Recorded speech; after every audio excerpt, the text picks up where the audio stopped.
My name is Rajiv Pandit. I'm going to be a little bit brief so we can have some time for a Q&A. I think it's very important in this hot topic right now. I wanted to give you more about, I'm Rajiv Pandit. I was born in Kashmir. I lived there. My family was very connected with the city in various ways. My family members were serving in the military. I had some serving in the state parliament. I had others that were involved in businesses. I had writers, artists, poets, movie producers, a very eclectic group of family members, and I got many different perspectives on the Kashmir issue as someone that grew up there and spent many summers going back and remaining in touch with my family that lived there until 1990, until the mass exodus. So in terms of my perspective, I want to give you more of a visual. A lot of us talk about what's going on in Kashmir from a policy or geopolitical perspective. I want to give you a little bit of visuals because, just as was shared, the narrative on Kashmir that people in Kashmir have lived and experienced is very different than we often see in the news over here. And many of us on both sides of the issue laugh at the coverage that is here because of the way the issue is being framed. So I just kind of wanted to go start with that. So a lot of times in terms of Kashmir, when I talk to people about that, if they're of my generation, they think of Led Zeppelin's song Kashmir because that's the only thing they know of. Others know of Kashmir fabric. There's others that I've heard of. It's sort of like the Switzerland of Asia. There's one comment by a British civil service agent pre-1947 that wrote in his book a very nice quote that describes Kashmir. The valley is an emerald set in pearls, a land of lakes, clear streams, green turf, magnificent trees, and mighty mountains, where the air is cool and the water sweet, where men are strong and women vie with the soil in fruitfulness. I'm not quite sure what the last part means, but I think it was a compliment towards Kashmiri women. So the picture here shows you that these are the highest peaks in the world, and the valley of Kashmir lies beyond them. And the valley is very, very fertile. It's very beautiful. It's very spiritual. It's very mystical. And this is Dal Lake, which is on the other side of those mountains. And a lot of people in Kashmir, if you know the Valley of Kashmir, you'll know Dal Lake. It's synonymous. Kashmir, Srinagar, in the valley is about the same height as Denver, so about 5,200 feet above sea level. So these boat rides are called shikaras. They're very comfortable spring beds, and it's a big part of the industry to have these boats throughout the lakes in Kashmir. So this picture here is interesting because of the two people in it. So the person on the left is my uncle. He's a Hindu. He's a military man, a colonel.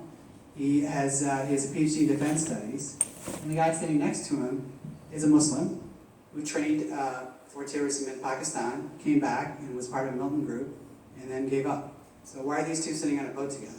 Because that's just the way things are in Kashmir, where the narrative is not necessarily as simple as Muslims versus Hindus. It has a lot to do with understanding what's to gain, the economics behind it, and the opportunities or lack of opportunities that have been in Kashmir. This shows a more recent picture of Srinagar, and much of the area that there's a bunch of houseboats around the side.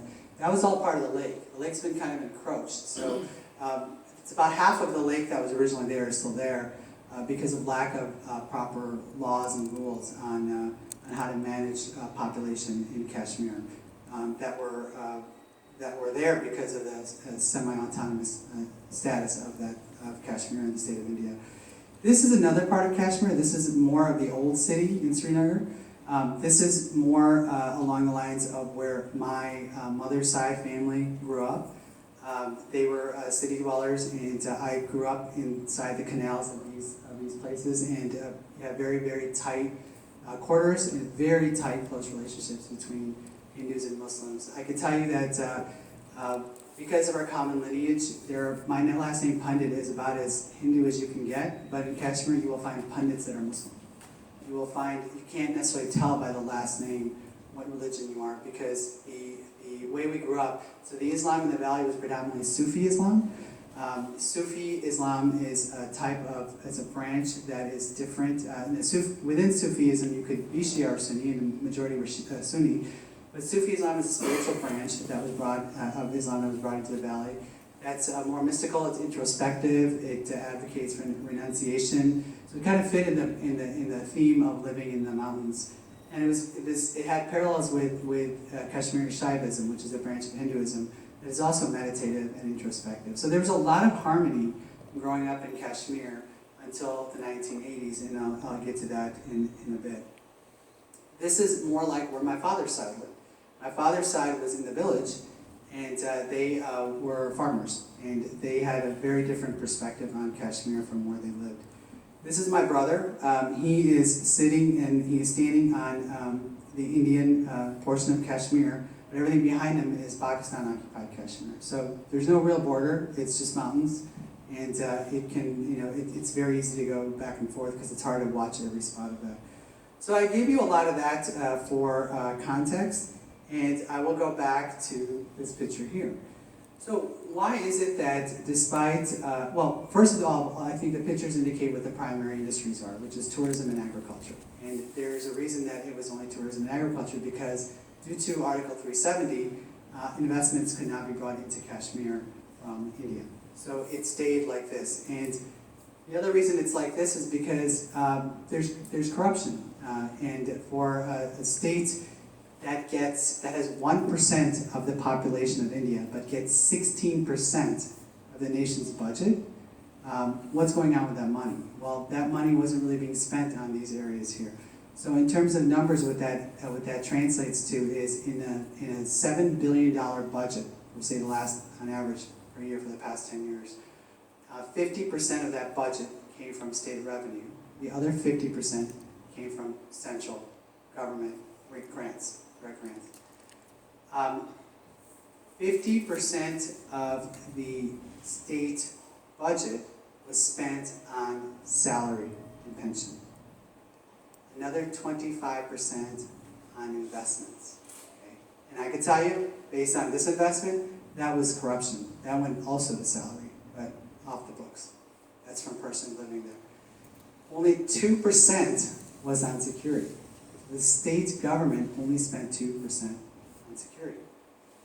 So what happens is when you're living in a state that that gets 16% of the revenue from the government, but only has 1% of the nation's population, you have a lot of money coming in. The average Indian gets back from the government about $60 per year. The average Kashmiri gets back $1,300 per year. So Kashmir is not a poor state. It has had a lot of money poured in. In fact, David Mulford, the American ambassador to India, in a cable that was leaked on WikiLeaks in 2011, said that while this river of dirty money has led to a boom in Kashmir household income and real estate prices, it also calls into question whether the Kashmiri elite truly want a settlement. Another quote, "The state administration gets rivers of money for development, but the streets in J&K are appalling, even by Indian standards." Again, this is the American ambassador. Kashmir politics is as dirty as the Dal Lake has become. So what this tells you is that there's a different narrative in the streets of Kashmir than necessarily what's been portrayed. But it also, what we have not seen is that, as was just shared, it wasn't really a religious conflict, because the Sufi Muslims and the Hindus actually got along pretty well up until the 1970s. Sure, there's always sectarian issues, just like here in the US, but we got along pretty well. So what happened? What happened in the 1980s? Well, in the 1980s, if you recall, Russia invaded Afghanistan, and the Taliban were being funded by the CIA and supported by the US openly. So there was a lot of money that was going to Pakistan, and that was being sent over to Afghanistan to fight Russia. And this was a 9-year conflict.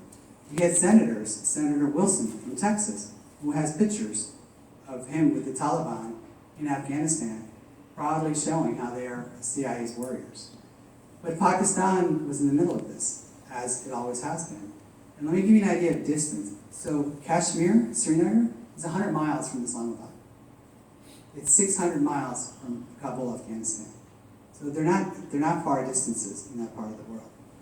So things flowed. When I was in Kashmir, we caught, there was caches of weapons that always included Russian military hardware. There was a U.S. Stinger missile that was picked up in Kashmir back in the 1980s. So that was one aspect of the issue, was there was a lot of money in Kashmir, there was no investment, a lot of people that were getting educated, they couldn't get jobs, and there were weapons being imported in.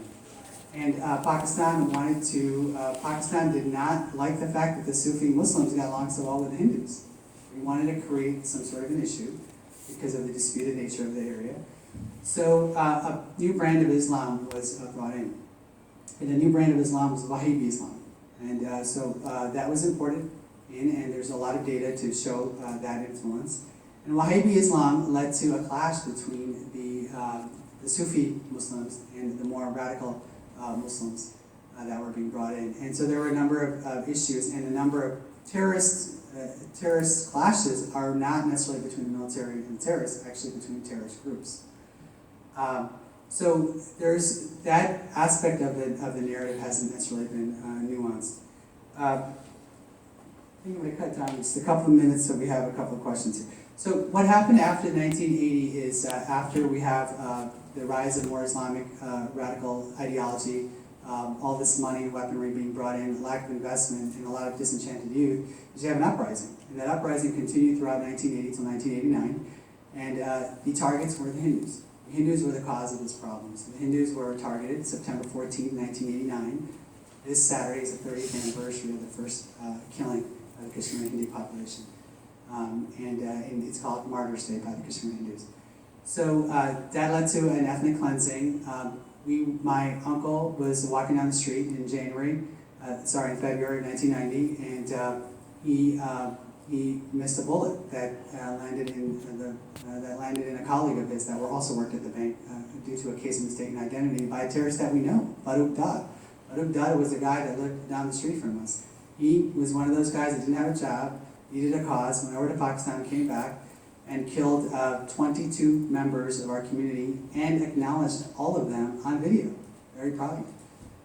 And then that was part of the first wave. And then with a more radical ideology, as was noted, we've had Jaish Muhammad. We've had ISIS flag shown up there. 350,000 of my colleagues left, and some of the massacres of the 200,000 Kashmiri Hindus that led to the exodus were pretty grueling. Were pretty sadistic, as we often hear in these situations. We had a 30-year colleague of ours. He was a second cousin, B.K. Gunju, who lived very near where we did in the area. He was walking home. His wife noticed that that there were people following him. She rushed him in, locked the door. They opened it, they broke it down. He went upstairs, and he was hiding in a rice bin. And the neighbors actually told the militants where he was hiding, because you could see how close it is. And they shot through the rice, and his blood was pouring out.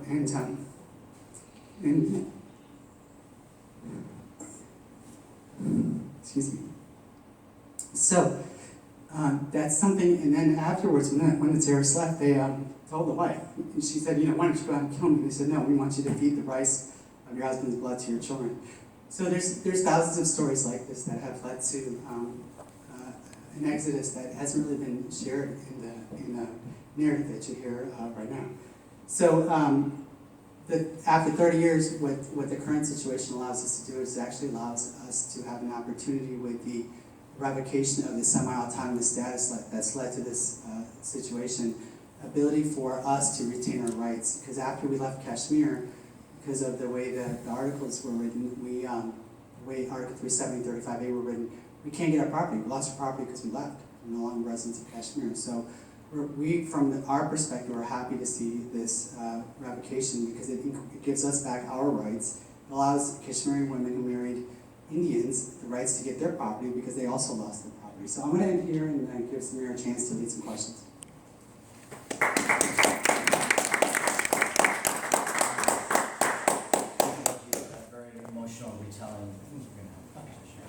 Retelling of some of the experiences that you and some of your community members experienced in Kashmir, and thank you, Dr. Kartha, for your perspective on some of the history and some of the incidents that have been happening in Pakistan-occupied Kashmir as well as the China aspect of the situation. I wanted to open it up to questions, but before I do that, I wanted to use my prerogative as a moderator to actually start by asking a couple of questions here. My first question, Dr. Gartha, is for you.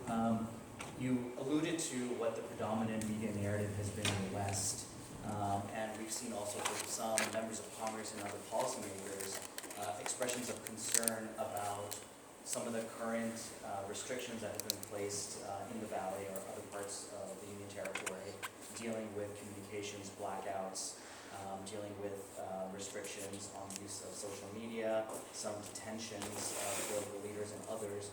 Can you address that and talk a little bit about that and where we're at with all of those issues? Yeah, in terms of social media, I'm actually really surprised, that it's included as a human rights issue.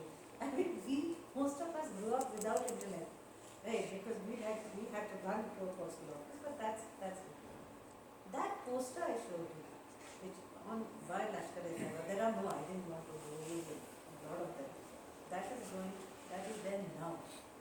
If I lift the restrictions on social media and on using mobile phones, this situation will explode because Srinagar, as you will know, it's like this rumor mongering kind of a center. You send a message saying, oh, in that area there's a riot going on, so everybody rushes them.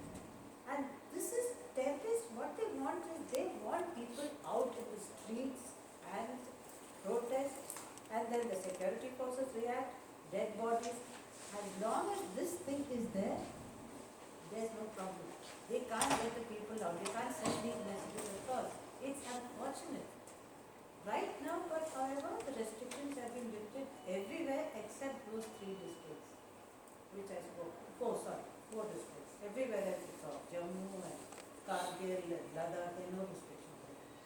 Detention of political leaders is really tricky because I probably need an art to explain that. I try to use an example. When these separatist leaders, they called for a strike and they said this is going to happen, we've got everything shut down. They have these calendars. The separatist leaders have specific days when they have a shutdown. But 2 political leaders whom I will not name came to the station and asked to be arrested. Because if they're not arrested, they are under threat. So, I'm not saying this is an identical situation, it is not. I would wish that all the political leaders could have taken on board, but can you imagine someone like, say, Mehbooba Mufti, who I said is a fine person otherwise, who doesn't have control over, whose backing is from the Jamaat-e-Islami. Do you think she can sell this whole thing to her people? She can't. If she tried, she would be killed. So, they're out of the country. This is not the easiest thing. And nobody thought that you could do this and then you would find partying on the streets. But the misuse of social media, I have seen for myself. We've tracked it, we've tried to sort of reduce things. Well, yeah, look, even Abraham Lincoln had to suspend habeas corpus in the Civil War just so we could enjoy the rights we have today. So, the landlines have been opened up. It's only 3 districts that have a lockdown. Internet has opened up. Internet kiosks have opened up. So it's already opened up. But this is all in the past 3 days. So the situation is substantially improved. Now, you're going to have to follow the feeds. There is social media in Kashmir, so you can actually follow Twitter feeds. You can follow what's going on from various sources and actually see that you can actually communicate with Kashmir. So I agree. I think the issue is the fact there's still quite a bit of terrorism and terrorists in that area, and so social media is the biggest issue, as we know from around the world what that can do. Thank you. Do we have any questions from the audience? I have one question for Panda.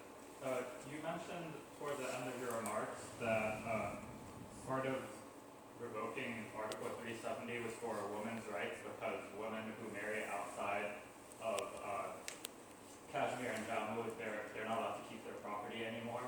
But there was a 2002 Supreme Court case in the Jammu and Kashmir High Court that actually said the opposite of that, and they ruled that women would not lose their permanent resident status if they married foreigners. And I realize that a lot of Modi's justification of this, especially in Western media, for revoking 370 is for women's rights and anti-discrimination. But doesn't that 2002 court case mean it's actually not needed for that? I'm gonna have Samir respond real quick first. Sure. So actually, that decision was there, but it hasn't been implemented, and on the ground, people are ignoring it. So it's there in theory, but it doesn't have any real weight. And the problem is with that, because the state legislature still has to implement the laws, they haven't gone forward and done anything. So the Supreme Court decision is on the books, but nothing has actually been implemented. Due to the same articles, because of the autonomous nature, it has to be passed by the state legislature. Kashmir is the only state in India that has its own flag. So it runs very differently in terms of how things are implemented. Some other questions? I know you said it's not, or it shouldn't be framed as a, religious conflict the way that a lot of the media is here, but what would be your response to the people who are saying that there is a demographic issue in, abrogating 35A and allowing people who are not from that area to move there, who are saying that that's going to, drown out the kind of political voice of people in that area? Is that a valid argument? It's hard for me to even understand that living here. I grew up in Chicago. I moved to Texas. A lot of the leaders that she's talking about and people in Kashmir have second homes throughout India. India is the second largest Muslim country in the world. So it's hard. I think that's more of an ideological question than a practical issue. If you go to India, if you go to every state, it still has its own regional culture and language. There's 25 state languages, official languages in India. And the Himalayas have created such a barrier in terms of preserving the culture and sanctity of the state. But having grown up there, I cannot see that being lost because it becomes another state where you can travel freely with the rest of the country. It's my personal experience. Do you want to add anything to that? So I would want to just add one thing to that. I think the other part of it is that a lot of people, there are so many more economic opportunities in other parts of India right now for just the average person. So economically, I don't think people would want to just uproot and be part of this settler colonialized drive into Kashmir and just go there because now it's opened up. I think people obviously would, maybe want to invest there, but you're not going to see this large-scale rush or movement of people going in. Now, what you might see at some point, and there haven't been a full release of what the plans would look like, but for the Kashmiri Hindus that were ethnically cleansed, there would be plans for them to help them resettle, but that would not significantly shift the demographics because even when they were there, they were a very small percentage of the population. So I don't think there's going to be any mass movements of people there that would shift the demographics in any meaningful or significant manner. Okay. Do you mind if I ask a follow-up Sure. question? So if kind of the impetus behind this is to securitize, the region and fight terrorism, why was abrogating 35A necessary? Like, what does that do toward that goal? How can we argue with it? Why was that part of what was That's a rescinded? good question. Do you want to take that first, or do you want Samir? Your previous question, my sense is, and just not to be quoted, is that there will be restrictions because there are in other states, for example, if I want to buy land in Himachal Pradesh or Uttarakhand, other states, I can only buy a very small little bit enough for one time and little more. Many states have these restrictions. My guess is it will be there to respect. They will put those restrictions. The other thing was, was how it changed. See, like I said, the 370 had to be abrogated because there was nothing the center could do in terms of addressing counter-terrorism because everything got bogged down in Srinagar. It had to be approved by the state Everything. legislature. Yeah, that's why I understand the 370 part, but how does the 35A part 35A interact with is this part of mission it. of It's counterterrorism? not, 35A was a different set of arguments which was between, it was put up in court and there was an argument going on. But as far as the counter-terrorism argument goes, which is what I will only tell you what I know because we sat and we discussed this often enough, was focused on the ability to get things done on the ground. Right. For all these years, nothing took place. I mean, I give you an example. We had this government, the last one I'm talking of, which I was serving with, we had GPS coordinates for any road building that was going on. Because, people in India would say, oh, we are building roads, and they would take the money and there were no roads. So we said, no, each time you need an update and it has to show on a satellite map that these roads are being built. And the money is then right. We got data more or less for everybody else, Kashmir nothing. So you can't do anything because the stuff which is that is the lifeblood of democracy is local government. If you don't have local government, there's nothing you can do. So I think also to your question, I think 370 and 35A have been looked at together because they're both special constitutional articles dealing with the former state of Jammu and Kashmir. But in regards to the specific security situation, 370 would be more applicable and would be addressing that situation as opposed to 35A, which more deals with property rights and residency rights, which is slightly separate.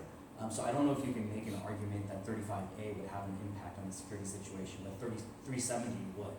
But they're just looked at as one package, so to speak. But should they be? Yeah, I mean, is it possible that we could have abrogated 370 for the purposes of security and left 35A intact? I mean, I'm just trying to understand the perspectives of people who are saying, sure, we agree with this, security part, like we don't want terrorists here, we don't want terrorists there, fine.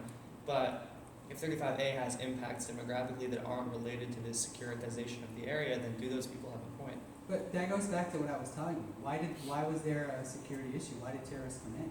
I grew up in the 70s and 80s and it's fine.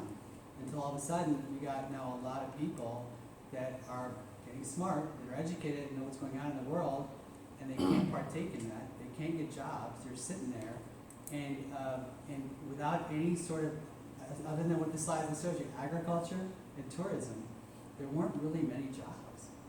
So you have people that can't, they have no upward mobility because the upper crust is absorbing all that money for investment is going to the upper crust. And there's a lot of data to support that. So you basically have this situation where it led to a breeding ground for that kind of ideology to take hold. So if you just deal with it as a security issue, that's exactly what has happened for the past 20, 30 years. In 2010, between 2010 and 2016, there was no major terrorist issue in Kashmir. What happened in 2016, but nothing was done either with development. What happened in 2016 was Burhan Bhani was a young guy who got really popular on social media. He figured out how to use social media and be a terrorist in Kashmir. And he got really popular. He got everybody going.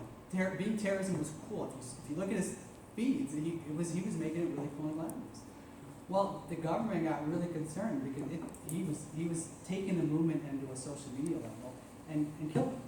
Well, now of course there were issues with how far you can do security with 370, but the point is you don't provide any development with that. So what happened right now is you got the government, immediately afterwards they've announced 50,000 jobs. Government jobs are going to do in Kashmir. They've already bought how many thousands of apples from the farmers. So they're trying to use that 35A as an opportunity to get to the underlying issue that led to the security issue. Gotcha. Can I, if I may, the question was to the panel, but I may add one perspective to your response. Like the change in demographic is so ironic. This is Siddharth Amradar, Yeah. who's a fellow Kashmiri. My marriage was supposed to happen in 1989. I had come to the United States, got a great education here. It was 1989. My bride is from that small village in Hanjura. We are flying to Delhi. We can't go to Kashmir because all this terrorism was happening. So we had a marriage in a tent in Delhi in anonymity just to get the thing done. Anyway, the question of demographic change is ironic. I'm an American. I can go to any part of this great country. No one tells me my identity has been lost. I retain my identity. A Tennessean is a Tennessee, whether he be in North Carolina, he be in California. No change. We are all equal. You go anywhere in the country, the same law applies to you. As long as you follow the Constitution, perfect. And the second part of this Article 370, in its preamble, it says it's a temporary provision of the Constitution which can be revoked by the President as he so desires. Now, how long is temporary? It has to have a sunset clause. 10 years, 20 years, 30 years, 40 years, 50 years, 70 years. How much is temporary when it's 70 years? And then, the party that is in power now, they have had it in their manifesto since 1947 that if they ever come to power, this is not good for the country. The law minister who was strong-armed into passing 370 did not show up when the voting was to be done on that day. He said, I will not let this cancer be put in my country. I am not a terrorist to my country, in some words like that. He abstained from voting. However, Mr. Nehru wanted to get it done as part of a sop to the local politician there, and they got it through the Constitution. Yeah, we're just running a little short on time. So So I think we're gonna go ahead and finish wrapping up, and then I think Dr. Karta had one last thing to say. Yeah, I mean, the whole point is how do we solve this issue, right? And that's what we are all struggling with. There is a simple and obvious solution, which is that I told you that Pakistan has already absorbed its areas beyond, you can't roll that back. We've done this. All you have to do is say Pakistan has to give Pakistan finally a provincial status, and we're done. That's all that has to be done. Here's the irony. They are begging to be part of Pakistan. They say, please give us provincial status. But Pakistan won't. It's more concentrated on our side of Kashmir. Tomorrow, if Pakistan gives Gilgit-Baltistan its full provincial status, the Kashmir dispute is over. And militancy in Pakistan is over. Good for everybody. And I would suggest, this is something, when they set up provincial government in Gilgit-Baltistan, I think that is where US needs to step in to ensure that these people get the kind of government that they need.